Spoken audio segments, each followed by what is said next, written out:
तो फिल्म की कहानी 20 अप्रैल 1964 पे शुरू होती है, जहां हम young Ed and Lorraine Warrens को देखते हैं। इनफैक्ट लॉरेन इस वक्त प्रेग्नेंट भी थी। ये लोग अपने पहले केस के लिए किसी एंटीक शॉप में जाते हैं, जहां इनकी मुलाकात विक्टोरिया नामक एक लेडी से होती है। विक्टोरिया गेंजर का कहना था कि उसके पिता को ऐसा फील होता था मानो स्टोर के अंदर कोई उन पे नजर रख रहा हो। देन उनका कहना था कि कोई उन्हें फॉलो करता है, शॉप के डोर अपने आप क्लोज होते हैं, ओपन हो जाते हैं और उन्हें आवाजें तक सुनाई देती थी। विक्टोरिया इस बात को इग्नोर करती है, लेकिन एक दिन जब वो शॉप के अंदर आती है तो वो अपने पिता को स्टोर में लटका हुआ पाती है, यानी कि वो खत्म हो गए। उस दिन के बाद से विक्टोरिया को भी इस स्टोर के अंदर अजीब चीजें फील होने लग गई थी, सेम वही चीजें जो कि उसके पिता को फील होती थी। और इसीलिए विक्टोरिया यहाँ वॉरेंस को मदद के लिए बुलाई है। लॉरेन, जो कि फिलहाल प्रेग्नेंट है, वो तुरंत ही इस एंटीक शॉप के चीजों पे नजर डालना शुरू करती है और वो एक पीछे वाले कमरे में जाती है जहां पे बहुत सारे क्लॉक्स थे और एकदम से वो क्लॉक्स रुक जाते हैं। लॉरेन को ऐसा फील होता है कि मानो कोई उसे पुकार रहा है और यहाँ लॉरेन एक एंटीक मिरर को देखती है। इस मिरर की जो फ्रेम थी उस पे 3 हेड्स बने हुए थे। लॉरेन इस मिरर को टच करती है और उसके टच करते उस पर्टिकुलर पॉइंट पे मिरर क्रैक हो जाता है और उसके ठीक बाद लॉरेन के पेट में बहुत तेज दर्द होता है। लॉरेन चिल्ला के यहाँ एड को बुलाती है और एड फौरन लॉरेन को हॉस्पिटल लेके जाते हैं। डॉक्टर्स का कहना था कि लॉरेन की अभी तुरंत डिलीवरी करवानी होगी, जो कि टाइम से पहले थी क्योंकि लॉरेन का जो ड्यू डेट था वो मई के अंदर था। जो भी हो, यहाँ डॉक्टर्स तुरंत लॉरेन की डिलीवरी करवाने लगते हैं और यहाँ लॉरेन को डिलीवरी रूम के अंदर भी एक घोस्ट दिखता है। इतना ही नहीं, डिलीवरी रूम का पावर तक चला जाता है। स्टिल डॉक्टर्स किसी तरह लॉरेन को पुश करवा के डिलीवरी करवाते हैं। अब डिलीवरी तो हो जाती है, लेकिन बच्ची रो नहीं रही थी, यानी शायद ये बच्ची जीवित नहीं थी। ऐसे में लॉरेन अपनी बच्ची को पकड़ के रोना शुरू करती है और भगवान से प्रेयर्स भी करती है।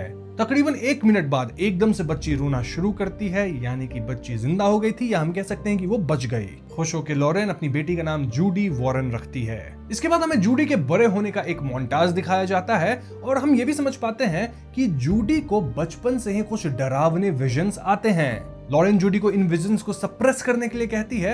इनफैक्ट लॉरेन यहाँ जूडी को एक पोएम भी सिखाई है, मतलब जब भी जूडी फील करे कि उसको विजन्स आ रहे हैं, कुछ गंदा सा हो रहा है, तो वो इस पोएम को रिसाइट करे, अपने आप को काम डाउन करे और विजन को सप्रेस कर दे।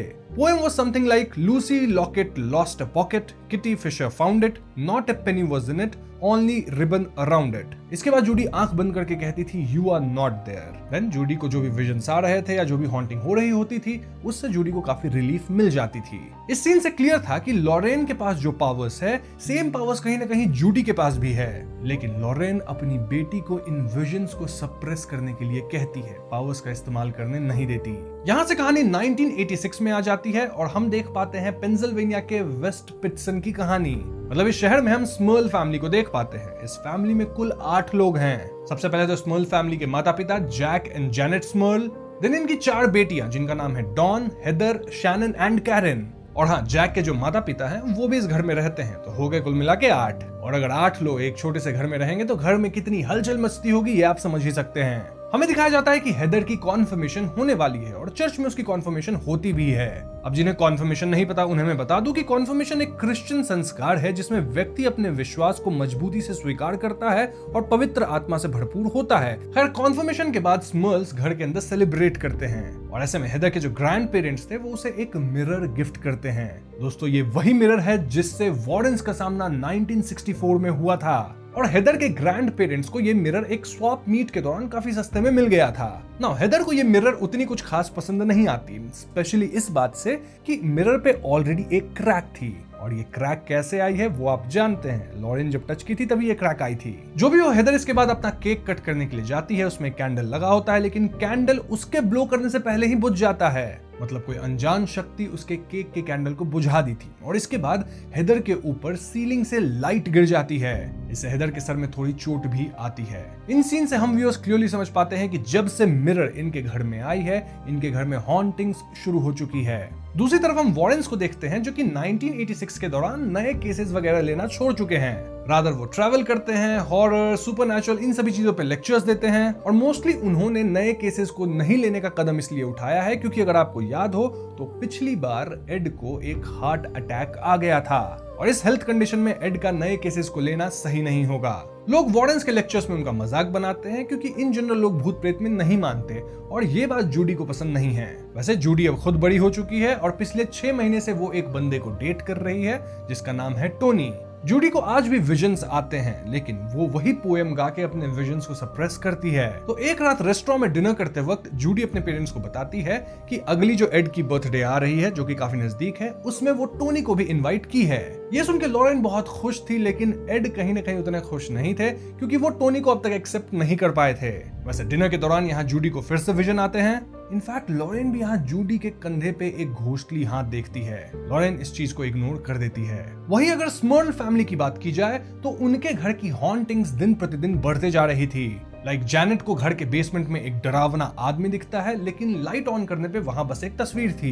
देन जैनेट को ऐसा भी फील होता है मानो कोई उसके टेलीफोन के वायर को खींच रहा हो। वहीं छोटी ट्विन सिस्टर्स अपनी डॉल सूजी को हवा में लेविटेट करते देखती है एंड वो लोग एक बूढ़ी औरत को भी देखती है जो कि काफी डरावनी थी और सूजी को होल्ड की हुई थी। नाउ एक रात हेदर अपनी बहन डॉन को बताती है कि उसे ऐसा लगता है मानो इस मिरर में जो 3 फेसेस है ना वो उसे ही घूरती हैं। ऐसे में डॉन और हेदर मिलके इस मिरर को बाहर कचरे में फेंक आती हैं। अगले दिन लोग कचरा उठाते हैं, इस मिरर को भी कचरे वाले गाड़ी में डालते हैं और गाड़ी में जो प्रेसिंग सिस्टम होता है ना उसके कारण ये मिरर टूट जाती है। अब मिरर के टूटते ही घर के अंदर डॉन एकदम से खून की उल्टी करती है और इस उल्टी में ढेर सारे कांच के टुकड़े थे। दोस्तों यहाँ हॉरर फिल्म के एक बहुत ही कॉमन ट्रोप को तोड़ा गया है। हम अक्सर कंप्लेन करते हैं ना कि अगर कैरेक्टर्स को शक होता है कि किसी चीज के अंदर हॉन्टिंग्स है, कुछ सुपरनैचुरल है, तो उस चीज को डिस्ट्रॉय क्यों नहीं कर देते। यहाँ हेदर एंड डॉन तुरंत मिरर को फेंक दिए, मिरर डिस्ट्रॉय भी हो गया लेकिन उसके बाद हॉन्टिंग्स कहीं ना कहीं बढ़ ही गई। मूविंग ऑन, हम एड की बर्थडे पार्टी देख पाते हैं जहां कई लोग आए थे जैसे फादर गॉर्डन, फिर जो ऑफिसर थे पुरानी कॉन्जरिंग मूवीज में ब्रैड हैमिल्टन। इनफैक्ट यहाँ जूडी अपने बॉयफ्रेंड टोनी को भी लेके आई थी ताकि वो अपने पेरेंट्स से टोनी को मिलवा सके। नाउ टोनी यहाँ काफी नर्वस था और हम जान पाते हैं कि टोनी पहले पुलिस में काम करता था बट फॉर सम रीजन वो पुलिस वाली नौकरी को छोड़ दिया और ऐसे में फिलहाल वो जॉब्स के बीच में है, कभी ये काम करता है कभी वो, कुछ स्टेबल नहीं है। अब पार्टी के दौरान जूडी एक बार कमरे में अकेली होती है जब उसे अपने पीछे रॉकिंग चेयर पे एनाबेल डॉल दिखती है। जी हाँ दोस्तों, ऐसे में जूडी तुरंत अपने थॉट्स को सप्रेस करती है वही पोएम गा के और अगले ही क्षण एनाबेल गायब थी। तभी कमरे में टोनी आता है, जूडी से बात करता है, ये दोनों एक दूसरे को किस करते हैं और किस के दौरान ही लॉरेन कमरे में आ जाती है जो कि टोनी को एड के पास जाने को कहती है गराज में। इसके बाद लॉरेन यहाँ जूडी को कन्फ्रंट करती है सेइंग कि आजकल तुम्हें विजन्स कुछ ज्यादा ही फ्रीक्वेंटली आने लग गए हैं। जूडी इस बात को हल्के में टाल देती है। ना गराज में एड और टोनी टेबल टेनिस खेलते हैं जहां पे एड जीत जाता है और सबके जाने के बाद टोनी अपनी एक सीक्रेट एड और लॉरेन के सामने रिवील करता है। दरअसल टोनी अपने साथ एक एंगेजमेंट रिंग लेके घूम रहा था ताकि मौका पाके वो जूडी को प्रपोज कर सके और प्रपोजल से पहले वो एड और लॉरेन की ब्लेसिंग्स लेना चाहता था। लॉरेन तो इससे बहुत ज्यादा खुश थी लेकिन एड को थोड़ा शक था। वो कहने लग जाते हैं कि अभी तुम दोनों को जाने सिर्फ 6 महीने हुए हैं, it needs more time in all that. तभी एकदम से जूडी यहाँ आती है जो कि ये सब देख लेती है और प्रपोजल रिंग यानी एंगेजमेंट रिंग देख के जूडी बहुत ज्यादा खुश थी। वैसे में वहीं पे रैंडमली प्रपोजल हो जाता है जिसके लिए जूडी हाँ भी कह देती है। So yes, everyone was happy और पार्टी के एंड में फादर गॉर्डन यहाँ एड से बात करते हैं। वो बताते हैं कि पेंसिल्वेनिया में एक स्मर्ल फैमिली है जो कि हॉन्ट हो रही है काफी टाइम से, तो क्या एड इस केस को लेंगे। अब इससे पहले एड कुछ कहते, लॉरेन यहाँ आती है और कहती है कि हम अब केसेस नहीं लेते। वहीं स्मॉल फैमिली की बात की जाए तो उनके घर में हॉन्टिंग्स बढ़ती ही जा रही थी। इनफैक्ट उनकी बात चर्च तक भी पहुंच गई थी। ऑल्दो चर्च से अभी तक कोई रिस्पॉन्स आया नहीं था क्योंकि उनके प्रोसेस में काफी टाइम लगता है, वो लोग काफी कुछ इन्वेस्टिगेट करते हैं। हॉन्टिंग्स जैक तक भी पहुंच गई थी जहां वो एक रात एक औरत की घोस्ट अपने बिस्तर के पास देखता है। इनफैक्ट जैक तो हवा में लेविटेट होकर काइंड ऑफ पैरालाइज हो जाता है। वहीं हेदर अपने कॉन्फर्मेशन वाले दिन की वीडियो रिकॉर्डिंग देख रही होती है और एक पर्टिकुलर फ्रेम पे जब वो वीडियो को पॉज करती है तो वहां वो क्लियरली देख पाती है कि उसके केक के ऊपर जो कैंडल था ना उसको एक आदमी ब्लो किया है, एक अनजान आदमी का चेहरा था। तभी एकदम से वही आदमी हेदर के सामने आ जाता है और उस आदमी के हाथ में एक कुल्हाड़ी था जिससे वो हेदर पे अटैक करता है। हेदर चिल्लाती है जिसके बाद फैमिली के सभी लोग हेदर के पास आते हैं एंड एज एक्सपेक्टेड तब तक ये आदमी गायब था। इनफैक्ट हेदर के जो पापा पैरालाइज होकर लेविटेट हो रहे थे वो भी नॉर्मल होके आते हैं। अब देखा जाए तो अब तक घर में सभी के साथ कुछ न कुछ असाधारण हो चुका था और घर में सभी इस हॉन्टिंग से काफी ज्यादा परेशान हो गए थे। ये लोग मोटेल भी नहीं जा सकते थे क्योंकि 8 लोगों को मोटेल में रखने का खर्चा बहुत आएगा जो कि फैमिली अफोर्ड नहीं कर सकती थी। थक हार के जैक और जैनेट मीडिया के पास जाके ये सारी बातें बताते हैं और कुछ ही दिनों में इनकी बात पूरी मीडिया में फैल चुकी थी। ये लोग शोज में आने लग गए थे, वहां अपनी प्रॉब्लम्स बता रहे थे। दिन इनके घर के सामने हमेशा मीडिया हाउस वाले खड़े रहते थे और ये सब एक सर्कस जैसा बन गया था जहां सबको कुछ न कुछ बोलना था इस टॉपिक पे। In fact most of the people इसे बस एक होक्स मान रहे थे। हॉन्टिंग्स इस हद तक बढ़ गई कि जैक की मां को एक घोस्ट सीढ़ियों से धक्का दे दिया, जिसके कारण उन्हें हॉस्पिटलाइज करना पड़ा। इसी बीच फादर गॉर्डन इनके घर आते हैं और वो होली वाटर छिड़क छिड़क के घर को क्लींस करना शुरू करते हैं। लेकिन जब वो ये वाटर बेसमेंट में छिड़कते हैं तो ये वाटर गर्म होके वेपराइज हो रहा था। ये देख के फादर गॉर्डन समझ जाते हैं कि इस घर में वाकई कोई बहुत ही पावरफुल स्पिरिट या डीमन है और वो तुरंत ये कहते हुए इस घर से निकलते हैं कि वो चर्च जाएंगे, वहां से मदद लेके आएंगे, सारी अप्रूवल्स लेके। वहीं दूसरी तरफ जूडी अपनी शादी की प्रिपरेशन कर रही होती है। वो एक ड्रेस को ट्राई करती है, ट्रायल रूम में ड्रेस पहनती है, लेकिन तभी उसके ड्रेस के अंदर एक बूढ़ी घोस्ट घुस जाती है जो कि निकल के जूडी को हॉन्ट करती है। देन मिरर में जो जूडी की परछाई थी वो मिरर को नॉक करते हुए जूडी पे हमला कर देती है। ऐसे में जूडी चिल्लाती है और ऐन वक्त पे लॉरेन आती है ट्रायल रूम के अंदर और वो जूडी को अपने होश में लाती है। अब तक हॉन्टिंग्स भी बंद हो जाती है। अब दोस्तों, जो बूढ़ी घोस्ट जूडी पे हमला की थी उसे हम स्मर्ल फैमिली को भी हॉन्ट करते देखे हैं। कुल मिलाकर हम यहाँ 3 घोस्ट्स को देख पा रहे हैं। एक आदमी का घोस्ट है, एक यंग औरत का घोस्ट है और एक बूढ़ी औरत का। खैर, अब अगर हम फादर गॉर्डन की बात करें तो वो तुरंत बिशप मैकीन से मिलने जाते हैं। फादर चाहते थे कि स्मर्ल फैमिली के केस को आगे बढ़ाया जा सके और ऐसे में वो मैकीन के सेक्रेटरी से बात भी करते हैं उनसे मिलने के लिए। लेकिन यहाँ फादर के साथ असाधारण गतिविधियां शुरू हो जाती है। जैसे सबसे पहले जो सेक्रेटरी थी वो ही गायब हो जाती है।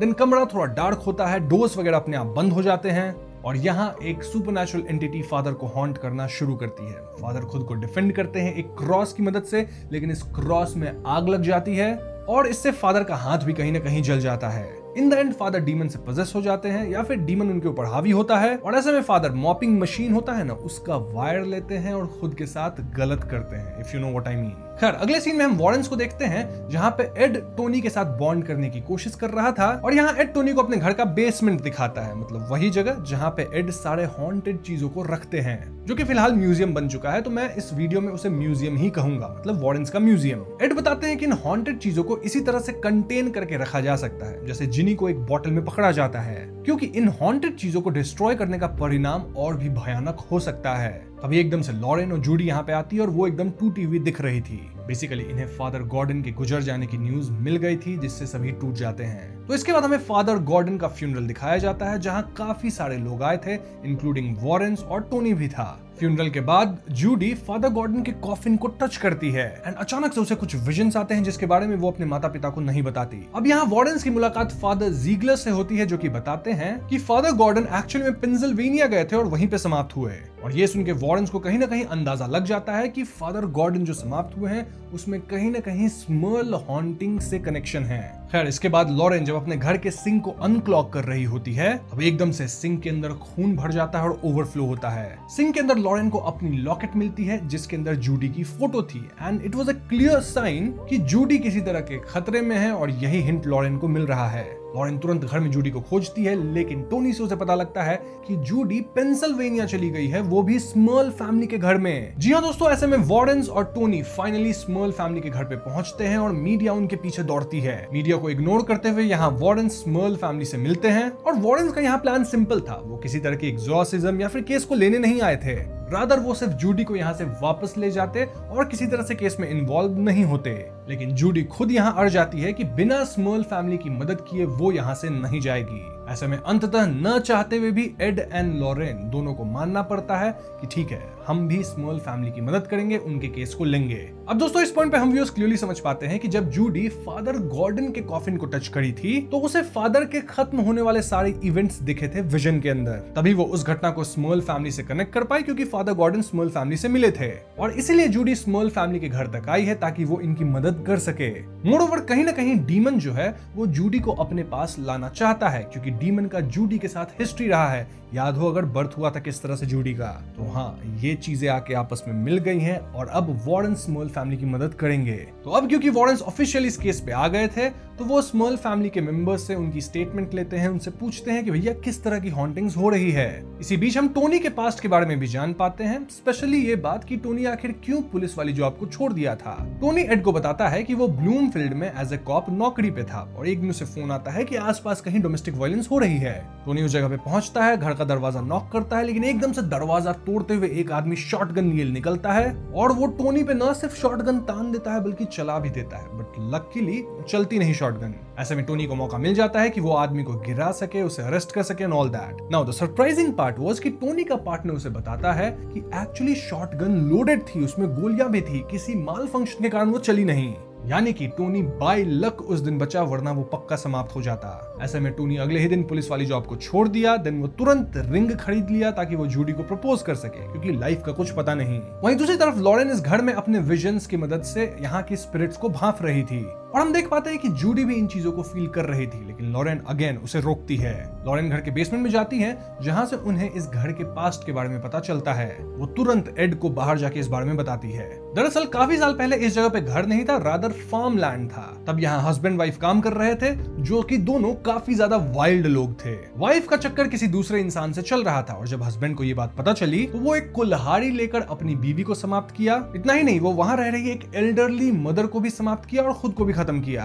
तो इन तीनों की ही आत्माएं हमें बार बार घर में दिख रही हैं, एक आदमी की, एक बूढ़ी औरत, एक यंग औरत। But the real twist is कि ये तीनों आत्माएं तो शतरंज के बस प्यादे हैं, क्योंकि इन्हें कंट्रोल कोई और कर रहा है। ये काम एक डीमन का है जो कि वार्डन्स को ल्योर करके यहाँ लाना चाहता था। यानी कि ये जो डीमन है वो वार्डन्स का इंतजार कर रहा है। हाँ, वही मिरर वाला डीमन। इनफैक्ट ये डीमन इतना पावरफुल है कि वो लॉरेन के विजन्स तक को ब्लॉक कर रहा है। ना इसी सब के बीच जूडी को ऐसा लगता है कि लॉरेन उसे ऊपर बुला रही है। ऐसे में जूडी घर के एटिक में जाती है जहां पे वो उस मिरर को पड़ा हुआ पाती है। जी हाँ दोस्तों, मिरर में क्रैक था और वॉल पे चॉक से लिखा हुआ था miss me question mark. It was clear कि ये एनाबेल का रेफरेंस था। और इसके बाद जूडी को कैरिन की आवाज आती है, जिसको फॉलो करते हुए वो एक कमरे में जाती है। इस कमरे में जूडी को एनाबेल डॉल दिखती है। जी हाँ दोस्तों, ये एनाबेल डॉल साइज में एकदम बड़ी हो जाती है और जूडी के पीछे भागना शुरू करती है। वो जूडी पे हमला करती है, लेकिन जूडी किसी तरह भागती है और इस भाग दौड़ में जूडी के सर पे चोट आती है। तभी वार्डन्स भी यहाँ आ जाते हैं और इस पॉइंट पे जूडी उनसे कहती है कि इस घर के एटिक में कुछ तो सुपरनैचुरल है।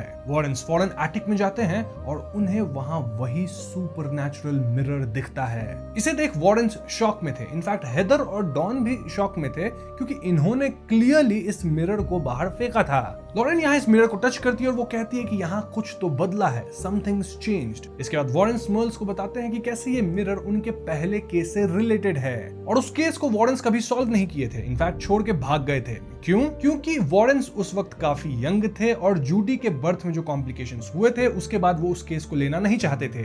यानी कि वार्डन्स को आज तक ये नहीं पता कि पहली सीन में हम जिस विक्टोरिया नामक लड़की को देखे थे उसके साथ क्या हुआ। जो भी हो, यहाँ वार्डन्स मर्ल्स को वादा करते हैं कि वो उन्हें छोड़ के नहीं जाएंगे। सो द प्लान वाज कि ये लोग मिरर को ढक देंगे, देन बेल्ट से बांध देंगे ताकि टोनी और एड इस मिरर को कार में रख के वार्डन्स के घर वाले म्यूजियम तक ले जाए और वहां लॉक कर दे। रूल वो सिंपल कि किसी भी हालत में मिरर में नहीं देखना है। लेकिन जैसे ही जैक और एड मिरर को एटिक से उठा के नीचे लाने की कोशिश करते हैं, ये मिरर काफी ज्यादा हैवी हो जाता है। इतना ही नहीं, मिरर के ऊपर जो बेल्ट बंधे थे वो अपने आप खुल जाते हैं और मिरर का कवर भी हट जाता है। ऐसे में जैक मिरर में देख लेता है, जिससे वो हॉन्ट होता है और वो गिर के सीधा एटिक से नीचे आ जाता है। अब एड अकेले इस भारी मिरर को पकड़ नहीं पाते, जिससे मिरर उनके हाथ से छूटती है और एटिक से नीचे सीधा जैक के पैर पे गिर जाती है। तो हाँ, जैक का जो लेग है वो इंजर हो चुका है। इसी के पैरेलल में जूडी की तबीयत बिगड़ती जा रही थी। इनफैक्ट उसके नाक से खून निकलने लग गया था। वहीं टोनी का कार ऑन ही नहीं हो रहा था। टोनी किसी तरह कार को ऑन करता है, जबरदस्ती चलाते हुए स्मॉल फैमिली के घर तक लाता है, लेकिन तभी एकदम से उसे बूढ़ी औरत की आत्मा रोड पे दिखती है, जिससे वो अपना बैलेंस खो देता है और कार एक्सीडेंट कर जाती है। टू मेक इट वर्स, यहाँ तेज बारिश भी शुरू हो जाती है। इसी सब के बीच लॉरेन पाती है कि जूडी पजेस हो चुकी है। जी हाँ दोस्तों, जूडी के अंदर का डीमन क्लियरली कहता है कि वो इतने साल जूडी का ही इंतजार किया है। जूडी यहाँ बहुत ही क्रीपी वे में अपनी बचपन वाली वही पोएम गाती है। जूडी यहाँ अपने ही माँ लॉरेन पे हमला करके उन्हें बेसमेंट में गिरा देती है। देन जूडी घर के कुत्ते साइमन पे हमला करती है। उसे हवा में लेविटेट करा के दीवार पे पटक देती है। जूडी इतने पे भी नहीं रुकती। इनफैक्ट वो अपने पिता एड तक पे हमला करती है। वहीं लॉरेन, जो कि बेसमेंट में गिर गई थी, उसके ऊपर वही कुल्हाड़ी वाला आदमी हमला कर देता है और पूरे बेसमेंट में खून भर गया था। इससे पहले कि ये कुल्हाड़ी वाला आदमी लॉरेन पे वार कर पाता, टोनी किसी तरह घर को ओपन करके घर के अंदर आता है और लॉरेन को बेसमेंट में बचाता है। अब एड की बात की जाए तो उसकी हालत खराब खराब हो रही थी क्योंकि उसे हार्ट की प्रॉब्लम है। वो बहुत ज्यादा हांफ रहा था और ऐसे में एड को कुछ टैबलेट्स लेने पड़ते हैं जो दवाइयां थी उसकी। इसके बाद एड स्मर्ल फैमिली के सभी मेंबर्स को घर से बाहर जाने को कहता है क्योंकि खतरा बहुत ज्यादा था। स्मर्ल्स फौरन घर के बाहर चले जाते हैं, यानी कि घर के अंदर अब सिर्फ वॉरेन्स थे, उनके साथ टोनी था और उन्हें ही लड़ना था इस मिरर से। तो सबसे पहले वॉरेन्स और टोनी जूडी को ढूंढते हैं जो कि घर के एटिक में लटकी हुई थी। जूडी खत्म हो जाती लेकिन टोनी किसी तरह उसे होल्ड करता है। मीनवाइल एड एक चाकू से रस्सी को काटते हैं। रस्सी के कटते ही सभी एटिक से नीचे गिरते हैं और इस फॉल से साथ ही लटकने से जूडी इतनी ज्यादा इंजर हो गई थी कि उसकी पल्स रुक जाती है। एड यहाँ जूडी को सीपीआर देते हैं लेकिन इसका कोई प्रभाव नहीं होता। एड के थकने के बाद टोनी जूडी को सीपीआर देता है, जिसके बाद जूडी वापस अपने होश में आती है। मतलब जूडी सिर्फ होश में आके अपनी आंखें ही नहीं खोली है बल्कि वो अब पजेस्ड भी नहीं है। और ये सीन बहुत ही क्लेवर था क्योंकि यहाँ दिखाया गया कि कैसे एड अब बूढ़े हो चुके हैं और उनका जो काम है वो उन्हें अब किसी और को सौंपना होगा और इस काम के लिए टोनी सही है। और हाँ, ये सीन कहीं ना कहीं जूडी के जन्म से भी रिजेंबल करता है क्योंकि अगर आपको याद हो तो जूडी का स्टिल बॉर्न हुआ था। वो 1 मिनट तक जिंदा नहीं थी लेकिन फिर अचानक से जिंदा हुई और यहाँ भी ऐसा ही कुछ हुआ जहाँ जूडी मानो समाप्त हो गई थी बट देन अचानक से वो जिंदा हो गई। इस पॉइंट पे मिरर हवा में लेविटेट करता है, देन तेजी से घूमता है। देन ये मिरर टोनी पे हमला करके उसे चोटिल करने लगता है। एड तुरंत अपनी बुक लाके एग्जॉर्सिज्म शुरू करते हैं लेकिन इसका मिरर पे कोई इफेक्ट नहीं होता। इनफैक्ट ये मिरर इस बुक को ही जला देता है। मिरर के अंदर हम एड की डिमोनिक परछाई देख पा रहे थे और ये डिमोनिक परछाई कहती है कि आज तो टोनी खत्म होगा ही।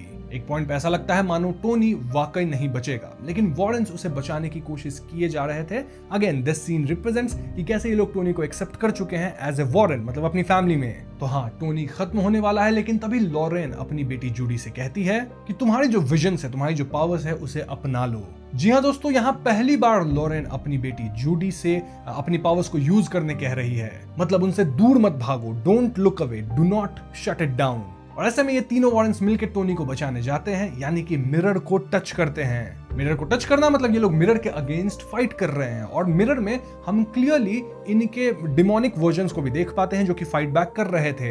अब मिरर इनके टच से क्रैक होना शुरू होता है और जैसे जैसे ये लोग टच किए जा रहे थे मिरर के अंदर क्रैक्स बढ़ते जा रहे थे। फाइनली वॉरेन्स के ताकत के सामने डिमोनिक पावर नहीं टिक पाती और मिरर पूरी तरह से क्रैक हो जाता है।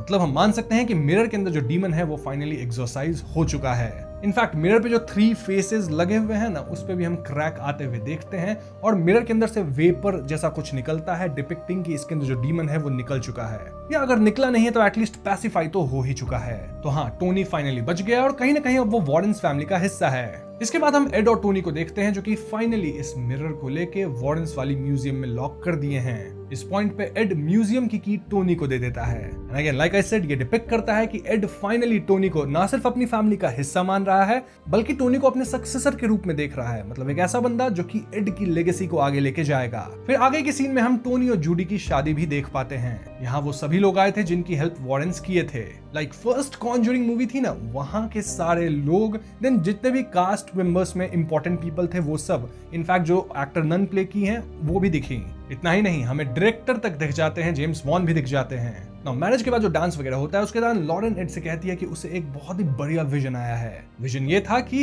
वॉरेन्स को ग्रैंड किड्स होंगे, यानी कि जूडी और टोनी के बच्चे होंगे।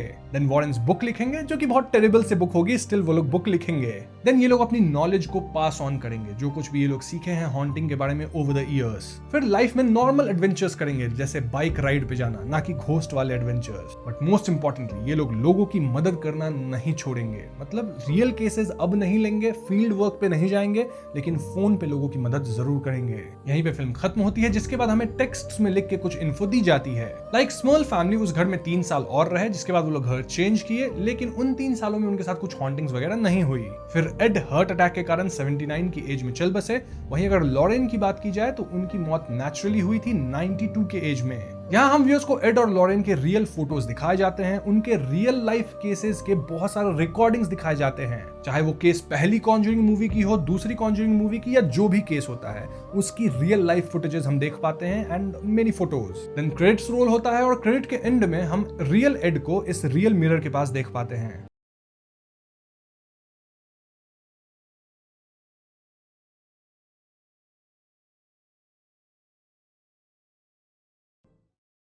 तो फिल्म के शुरुआत में हम मेगन से मिलते हैं जो कि न्यूयॉर्क से वापस अपने घर आई है क्योंकि उसके पिता रॉबर्ट बहुत बीमार हैं। हम समझ पाते हैं कि रॉबर्ट को कैंसर हो गया है और कीमो वगैरह करवाने के बावजूद भी रॉबर्ट ठीक नहीं हुए। उल्टा वो तो अब बिस्तर से उठ तक नहीं सकते। रॉबर्ट का ख्याल उनकी वाइफ यानी मेगन की माँ बारबरा रखती हैं और यहाँ हम व्यूअर्स देख पाते हैं कि बारबरा और मेगन की रिलेशनशिप कुछ ठीक नहीं थी।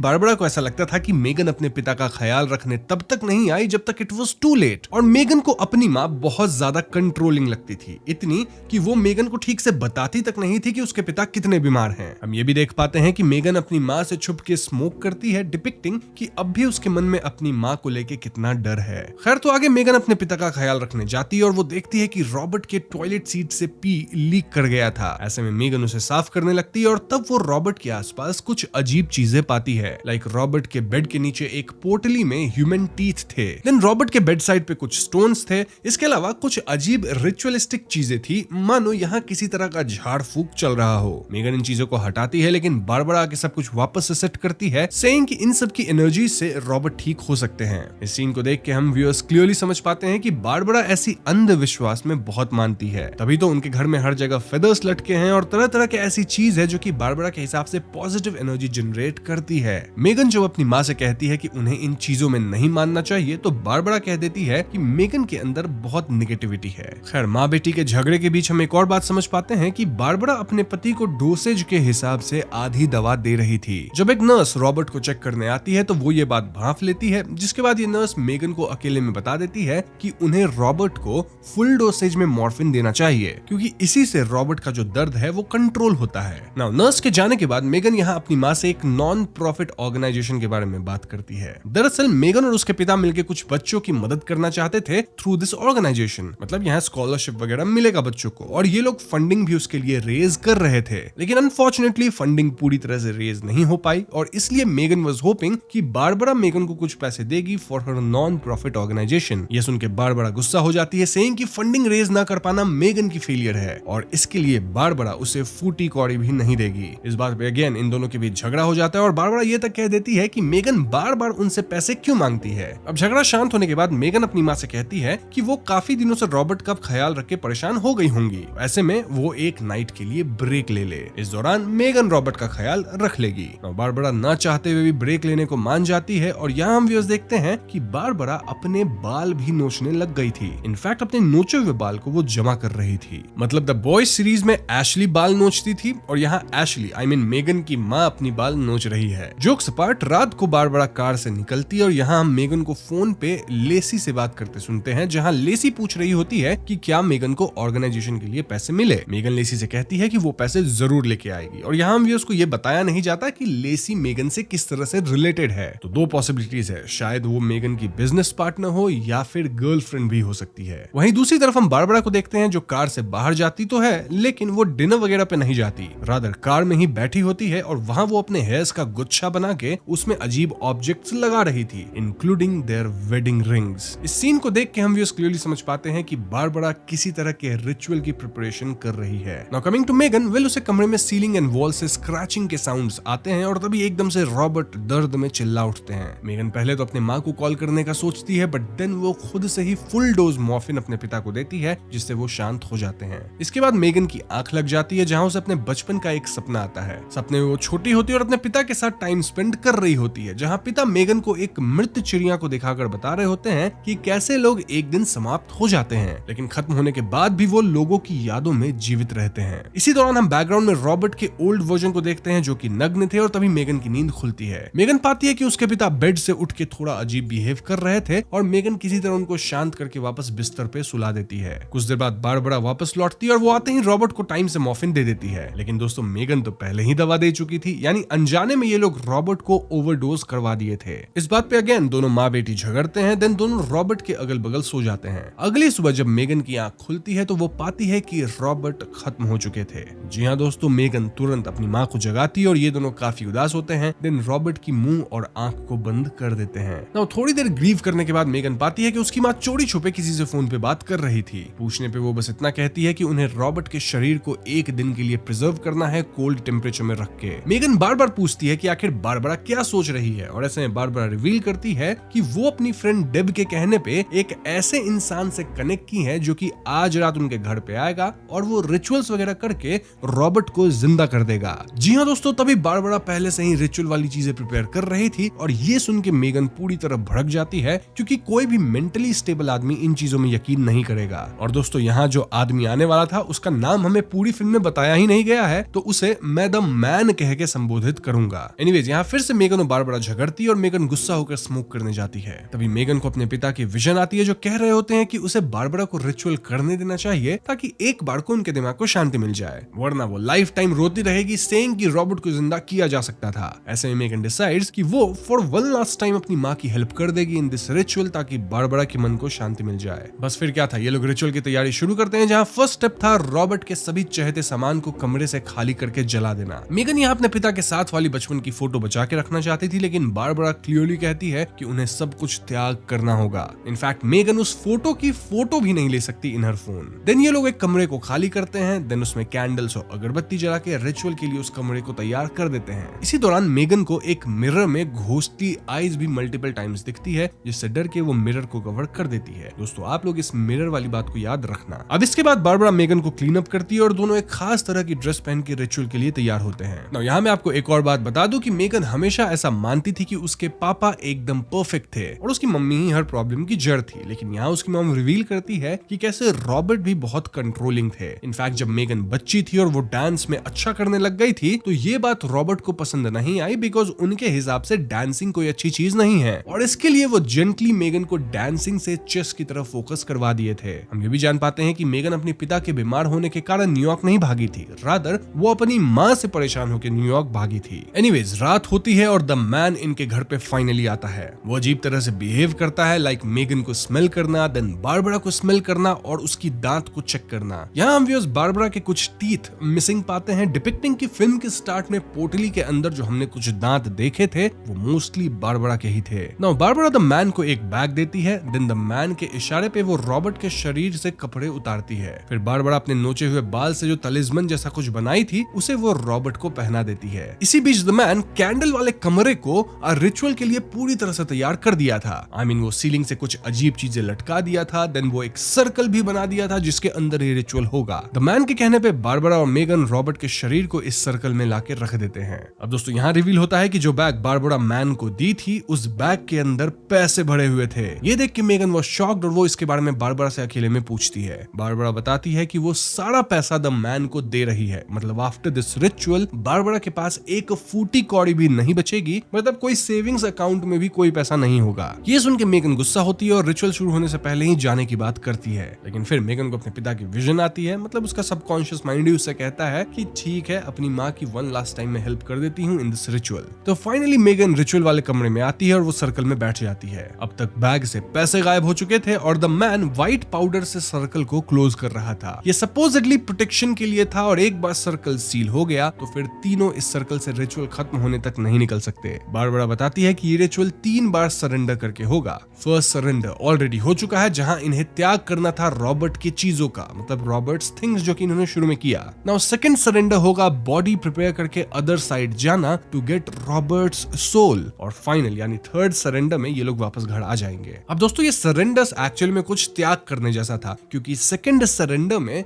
द मैन पहले रॉबर्ट की बॉडी पे खून से सिंबल्स बनाता है, देन एक नाइफ से इन दोनों लेडीज की आंसू लेता है और फिर इन दोनों को कुछ तो अजीब सा खिलाता है from a red cloth, then दोनों की एक एक उंगली लिटरली अलग कर देता है। इस सब के दौरान मेगन को फिर से अपने बचपन के विजन्स आते हैं, जहां वो देख पाती है कि कैसे उसके पिता वाकई में कोई परफेक्ट इंसान नहीं थे। रॉबर्ट और बारबरा अक्सर झगड़ते थे और Robert was more controlling. In fact वो सही में मेगन की डांसिंग छुड़वाए थे, जबकि देखा जाए तो बचपन में बारबरा ही मेगन की साइड लेती थी। एनीवेज, प्रेजेंट टाइम में द मैन इन दोनों की हाथ में पट्टी बांधता है क्योंकि इनकी उंगली तो अलग हो चुकी थी, और फिर तीनों साथ में चैंटिंग शुरू करते हैं। चैंटिंग से वहां टंगी हुई रिचुअल वाली चीजें हिलने लगती हैं, देन एकदम से वहां तेज रोशनी होती है। फिर स्क्रीन ब्लैक होता है और अगले क्षण मेगन और बारबरा खुद को इसी सर्कल में लेकिन किसी दूसरी दुनिया में पाते हैं। बट सरप्राइजिंगली द मैन इनके साथ नहीं था, रादर द मैन पे तो किसी ने हमला करके उसका जबड़ा ही उसके चेहरे से अलग कर दिया था। द मैन यहाँ प्रोटेक्शन वाले सर्कल से बाहर था और सर्कल भी एक जगह से मिट चुकी थी। तभी एकदम से कोई तो द मैन को खींच ले जाता है और उस पर फीड करने लगता है। अब इस पॉइंट पे रिवील होता है कि मेगन अपनी और अपने पिता की एक फोटो बचा के पॉकेट में रख ली थी और उसी वजह से शायद ये सर्कल टूटा, और इस एक गलती के कारण द मैन समाप्त हो चुका है। अब इससे पहले वो एंटिटी द मैन पे फीड करके इन पे हमला करता, मेगन अपने पॉकेट से फोटो निकाल के उसे जलाती है एंड देन इस सर्कल को उससे सील कर देती है। यानी वो एंटिटी अब इन पे हमला नहीं कर सकता जब तक ये लोग सर्कल के अंदर हैं। Now the shocking part was कि ये एंटिटी ठीक इनके पिता रॉबर्ट जैसा दिख रहा था, जस्ट दैट उसकी आंखें चमक रही थी और उसका बैक अजीब तरह से फटा हुआ था जिसमें से ह्यूमन फिंगर्स निकल रहे थे। तो अब क्योंकि सिर्फ मेगन और बारबरा बचे थे तो इन्हें ये तक पता नहीं था कि ये लोग इस डिमेंशन से अपनी ओरिजिनल दुनिया में वापस कैसे जाएंगे। बारबरा सजेस्ट्स कि वो इस एंटिटी वाले रॉबर्ट को सर्कल में ल्योर करेगी, जिसके बाद शायद ये रॉबर्ट की आत्मा के साथ अपनी दुनिया में वापस चले जाएं। लेकिन मेगन इस आइडिया के पक्ष में नहीं थी क्योंकि वो जो एंटिटी है वो भले रॉबर्ट जैसा दिखता हो लेकिन वो रॉबर्ट तो बिल्कुल नहीं है। बारबरा यहाँ मेगन की नहीं सुनती और अपने हाथ में एक कट लगा के एंटिटी रॉबर्ट को अपनी तरफ ल्योर करने लगती है। ये एंटिटी बारबरा के करीब आता भी है क्योंकि वो उसकी खून से अट्रैक्टेड था, लेकिन एंटिटी सर्कल के अंदर नहीं आता। एक पॉइंट पे बारबरा अपना हाथ सर्कल से बाहर निकाल देती है और उसी क्षण ये एंटिटी रॉबर्ट बारबरा को खींच के ले जाता है। इसके बाद हम अंधेरे से खून बहता देखते हैं जो कि सर्कल के आसपास फिल हो जाता है और मेगन यहाँ अपनी माँ को भी खो चुकी थी। इस पॉइंट तक मेगन पूरी तरह टूट चुकी थी और वो रैंडमली आवाज लगाती है कि अगर कोई उसे सुन सकता है तो वो उसकी मदद करे। मेगन यहाँ कैंडल्स को भी बुझने नहीं दे रही थी, मतलब बार बार जला रही थी। और तभी एकदम से वहां कई नग्न ह्यूमंस आने लग जाते हैं। ये ह्यूमंस जीवित नहीं लग रहे थे, आई मीन उनका स्किन एकदम व्हाइट सा था और उनकी आंखें उजली थी और वो बिना कुछ बोले सर्कल के आसपास से इस जगह को क्रॉस करते हैं। मेगन इनके सामने हेल्प मी चिल्लाती रह जाती है और सभी एक साइड से दूसरी साइड अंधेरे में चले जाते हैं। अब आगे मेगन को अंधेरे में एक अजीब सी एंटिटी भी दिखती है विथ बिग रेड आईज और मेगन गो अवे चिल्लाते हुए इस एंटिटी की तरफ कुछ फेंकती है। जवाब में ये एंटिटी सेम थिंग मेगन की तरफ फेंकती है। नाउ इस पॉइंट पे मेगन को याद आता है कि इस रेल्म से वापस जाने के लिए इन्हें थर्ड सरेंडर करना होगा। थर्ड सरेंडर शायद अपनी और भी उंगलियों को अलग करना हो सकता है। बस फिर क्या था, मेगन पहले उस रेड क्लॉथ के अंदर वाला सामान खाती है, देन अपने हाथ से एक और उंगली अलग करती है लेकिन उससे कुछ होता नहीं। देन मेगन कुछ और उंगलियां अलग कर देती है एंड देन नेक्स्ट सीन में हम मेगन को जख्मी हालत में लेटे हुए और गाना गाते हुए सुनते हैं, मतलब वो पूरी तरह से टूट चुकी है। तभी उसे जमीन से स्क्रैचिंग साउंड आती है और ये सेम साउंड है दोस्तों जो कि उसे पहले भी सुनाई दी थी अपने घर के वॉल्स और सीलिंग्स में से। मेगन तुरंत ही चाकू से वुडन फ्लोर टीयर करती है और दूसरी तरफ उसे अपना नॉर्मल होम दिखता है। जी हाँ दोस्तों, मेगन जल्दी से पूरा फ्लोर उखाड़ती है और वो अपने घर के मिरर के थ्रू उस पार निकल जाती है। नाउ मोस्टली ये वही मिरर है जिसमें मेगन को एक बार घोस्ट भी दिखे थे, जो कि मैंने आपको याद रखने कहा था। तो हाँ, अब मेगन अपनी दुनिया में भाग के लैंडलाइन फोन डायल करने की कोशिश करती है लेकिन ये वर्क नहीं करता। ऐसे में वो बाहर भागती है जहां वो खुद को और अपने डैड को देखती है, लेकिन ये पास्ट वाली सीन थी। जी हाँ दोस्तों, वही सीन जब मेगन के डैड उसे बता रहे थे कि कैसे मरने के बाद भी लोग हमारी यादों में रहते हैं। बड़ी मेगन यहाँ अपने डैड को पुकारने की कोशिश करती है लेकिन वो उसकी बात सुन ही नहीं रहे थे और जब मेगन उन्हें होल्ड करती है, मतलब टच करती है, तो वो एकदम से रुक जाते हैं जैसे कोई मूर्ति हो। बट देन जैसे ही मेगन उन्हें छोड़ती है तो वो वापस से पास्ट वाली सीन रिपीट होने लग जाती है एज इफ वहां कुछ हुआ ही नहीं। मेगन तुरंत घर में जाती है जहां वो अपनी मॉम की यंगर वर्जन को देखती है, यानी पास्ट वाली वर्जन। और यहाँ भी सेम खेल था, मतलब अगर मेगन उन्हें टच करेगी तो she will stop like a statue. लेकिन मेगन के छोड़ते बार-बार अपनी बातें बोलने लग जाएगी like how it happened in the past, मानो जैसा कोई रील चल रहा हो। इन शॉर्ट मेगन को घर के हर कोने में अपनी और अपनी फैमिली के पास्ट की झलकियां दिख रही थी और ये इवेंट्स थोड़ी थोड़ी देर पे रिपीट हो रही थी लाइक अ लूप। ऐसे मेगन अपने डैड एंड मॉम को डांस करते देखती है, देन अपनी मॉम को गुड बाय किस दे के वापस मिरर के थ्रू उस एंटिटी वाली दुनिया में चली जाती है। नाउ सर्कल के बाहर वो अपनी माँ को देखती है जो कि श्योरली एंटिटी बन चुकी थी क्योंकि उनकी आईज चमक रही थी और उनका बैक एंटिटी जैसा ही ओपन हुआ पड़ा था। मेगन कहती है कि उसे पता है कि वो उसकी माँ नहीं है, फिर भी वो अपनी मन की बात कहेगी। मेगन एड्स कि उसकी माँ उसे बहुत इरिटेट करती रही है एंड आज तक मेगन को उनकी बस गलतियां ही दिखती थी। ऐसा इसलिए क्योंकि मेगन अपने डैड और मॉम को टुगेदर एज पिक्चर परफेक्ट देखना चाहती थी, लेकिन अब मेगन को रियलाइज हुआ है कि वो दो अलग अलग लोग थे जिनके अंदर अच्छी बातें भी थी और बुरी बातें भी। सो इवन इफ मेगन की मॉम स्टबर्न एंड सेल्फिश है, स्टिल मेगन उनसे बहुत प्यार करती है और मेगन को शायद ये बात तब भी कहनी चाहिए थी जब उसके माता पिता जिंदा थे। इससे शायद सिचुएशन अभी जितनी खराब है उतनी नहीं होती। फाइनली मेगन कहती है कि वो लड़के थक चुकी है एंड देन मेगन सर्कल पे ब्लो करती है जिससे सर्कल ब्रेक हो जाता है। ऐसा होते वहां एकदम तेज व्हाइट लाइट आती है और मेगन ऊपर देखती है।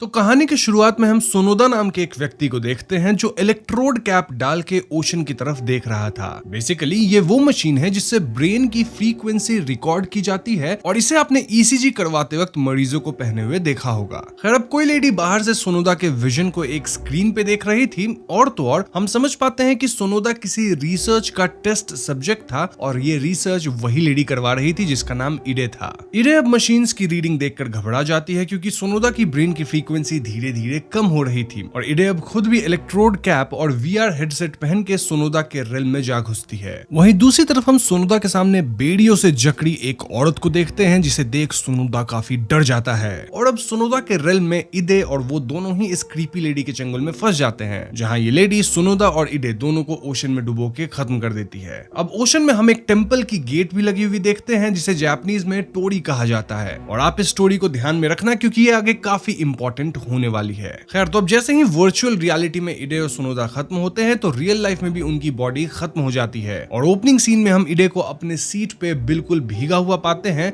जिसके सर से खून टपक रहा था, इंडिकेटिंग कि अब वो इस दुनिया में नहीं रही। खैर कहानी एक लड़के टोमोहिको पे फोकस करती है जिसे मैं आगे वीडियो में टोमो कहूंगा और यहाँ टोमो किसी वीआर में था जहाँ इडे उसका स्वागत करती है। मतलब इडे रियल में तो नहीं थी, बस प्रोग्रामिंग में एज ए होस्ट टोमो को वेलकम कर रही थी। इडे टोमो को बताती है कि उसे यहाँ न्यू वर्ल्ड कंपनी की तरफ से बुलाया गया है जहां वो इनका मेन साइंटिस्ट है और इनकी ग्रुप ने पूरे आइलैंड को स्कैन करके इसकी रेप्लिका बनाई है। इनके टीम में 4 और लोग थे जिनका नाम था यामामोटो, कीताजिमा, मियो एंड म्यूरी। इतना सब कहने के बाद इडे टोमो के कान में विस्पर करती है कि एक बार आप आइलैंड में सेटल हो जाएंगे तो मैं आपको कुछ बहुत जरूरी बताऊंगी। लेकिन तभी रिन नाम का व्यक्ति आउट ऑफ क्यूरियोसिटी उसका वीआर सेट खोल लेती है और टोमो आगे कहानी नहीं देख पाता। मतलब टोमो यहाँ इस टीम को ज्वाइन करने फेरी से इस आइलैंड में आ रहा है और कुछ समय बाद वो आइलैंड में पहुंच भी जाता है। यहाँ यामामोटो टोमो को पिक करने आया था और हम उनकी बातों से समझ पाते हैं कि टोमो बिल्कुल इंट्रोवर्ट सा लड़का था जो शायद ज्यादा बातें नहीं करता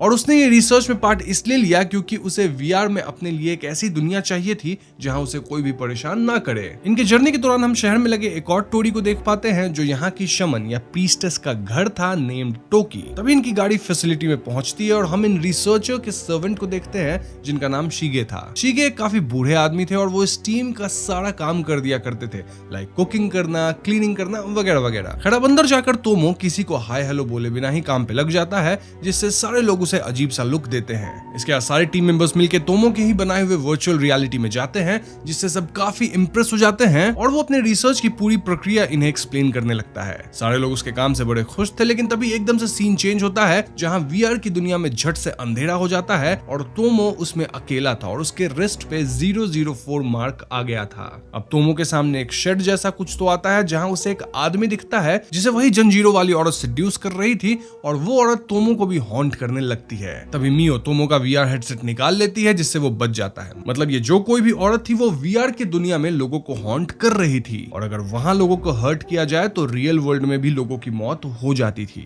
अब अपने होश में आकर टोमो यामाकोतो से पूछता है कि मिस इडे कहाँ है। इस पे सब उसे बताते हैं कि इडे की तो मृत्यु हो गई थी और ये सीन हम व्यूअर्स ने देख रखा था। ये सुन टोमो परेशान हो जाता है क्योंकि उसे तो मालूम ही नहीं था कि इडे अब इस दुनिया में नहीं है। खैर अब सीन शिफ्ट होकर रिन पे फोकस करती है जो अपने घर से खाने की थाली लेकर कहीं जा रही थी लेकिन रास्ते में कुछ लड़कियां उसे बुली करने लगती हैं। लेकिन रिन भी सबको मुंह तोड़ जवाब देकर अपने रास्ते बढ़ जाती है और हम देखते हैं कि वो शीगे के घर आई थी जहां वो हमेशा उनके लिए खाना रखा करती थी। मतलब उसका और शीगे का एक अच्छा रिलेशन था जहां वो शीगे की मदद किया करती थी। वहीं हम शीगे को टाउन में देखते हैं जो एक बड़े से स्टोन की पूजा कर रहे थे which was called demon blocking stone और इस स्टोन पे वो कुछ ऑफरिंग वगैरह चढ़ा रहे थे लेकिन कुछ बदमाश बच्चे शीगे को बुली करते हैं और उसके साथ बदसलूकी करते हैं। ओल्ड शीगे बच्चों को कुछ भी नहीं कह पाता, इनफैक्ट वो वापस लौटता है और रात को घर वापस आकर रिन का दिया हुआ खाना खाता है। खैर अब अगले दिन टोमो म्यूनिसिपैलिटी ऑफिस जाता है अपना न्यू रेसिडेंट फॉर्म लेने लेकिन वहां का स्टाफ उसे गलती से मिस्टर सोनोडा का सामान पकड़ाने लगता है। सोनोडा आपको याद ही होगा, वही आदमी जो मिस इडे के साथ समाप्त हुआ था। तो हाँ उसी का सामान पकड़ाने लग गया था लेकिन सुन सोनोडा की बेटी तमाको ऑफिस आकर अपने फादर का रिमेनिंग सामान कलेक्ट कर लेती है।